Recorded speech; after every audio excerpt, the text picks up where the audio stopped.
Hello my guys. അപ്പം ഇന്ന് രാവിലെ കൂട്ടുകാരെ ഒന്ന് വിളിച്ച് വെള്ളിയാഴ്ചയാണ് പള്ളിയിൽ പോകാമെന്ന് പറഞ്ഞ്. നോമ്പിൻ്റെ തൊട്ടുമ്പുള്ള വെള്ളിയാഴ്ചയാണ്. അപ്പോൾ ഒരു കൂട്ടുകാരനെ കാത്തിരിക്കുകയാണ്. അവൻ വരാൻ വേണ്ടി ലാഗായി. പിന്നെ അവൻ വന്ന് നമ്മൾ പള്ളിയിലോട്ട് കയറി ഒന്നു അടിക്കുകയാണ്. അങ്ങനെ പള്ളിയുടെ മുകളിലോട്ട് കയറുകയാണ്. പള്ളിയുടെ മുകളിലോട്ട് കയറിയപ്പോൾ നോക്കിയപ്പോൾ ആരുമില്ല. പിന്നെ കുറച്ചൊക്കെ കഴിഞ്ഞപ്പോൾ പള്ളിയിൽ പോലും കാണാത്ത ആൾക്കാരൊക്കെ ഒരുപാട് പേരുണ്ടായിരുന്നു. അങ്ങനെ അതൊക്കെ കഴിഞ്ഞ് നമസ്കാരമൊക്കെ കഴിഞ്ഞ് തിരിച്ചിറങ്ങി നമ്മളിന്ന് 30 നോമ്പ് പിടിക്കും. നമ്മൾ ഉഷാറാണ്.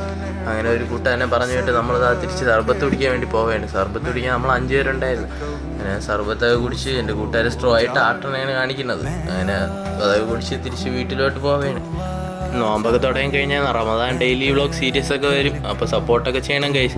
അപ്പോൾ നമ്മൾ വീടെത്തി കിടക്കാൻ പോയപ്പോഴത്തേക്കും കൂട്ടുകാരെ വന്ന് വിളിച്ച് മുടി വെട്ടാൻ പോകാമെന്ന്. അങ്ങനെ അവൻ്റെ കൂടെ മുടി വെട്ടാൻ പോയിട്ട് തിരിച്ച് മഴയൊക്കെ ആയപ്പോൾ പള്ളിയിലൊക്കെ കയറിയെന്ന്. പിന്നെ ഇവിടെ നിന്ന് നോമ്പൊക്കെ തുറക്കണം. ഞാൻ ഫോണൊക്കെ കളിച്ചുകൊണ്ടിരിക്കുകയാണ്. അത് കഴിഞ്ഞ് തിരിച്ച് വീട്ടിലോട്ട് പോകുന്ന വഴിക്ക് 2 കൂട്ടുകാരന്മാരോടെ കിട്ടി. അവന്മാർ ഗ്രൗണ്ടിൽ പോയി ഫുട്ബോളൊക്കെ കളിച്ചിട്ട് പറഞ്ഞ വഴിയാണ്. അപ്പോൾ വീഡിയോ ഇഷ്ടപ്പെട്ടാൽ ലൈക്ക് ചെയ്യാനും സബ്സ്ക്രൈബ് ചെയ്യാനും മറക്കല്ലേ ഗൈസ്.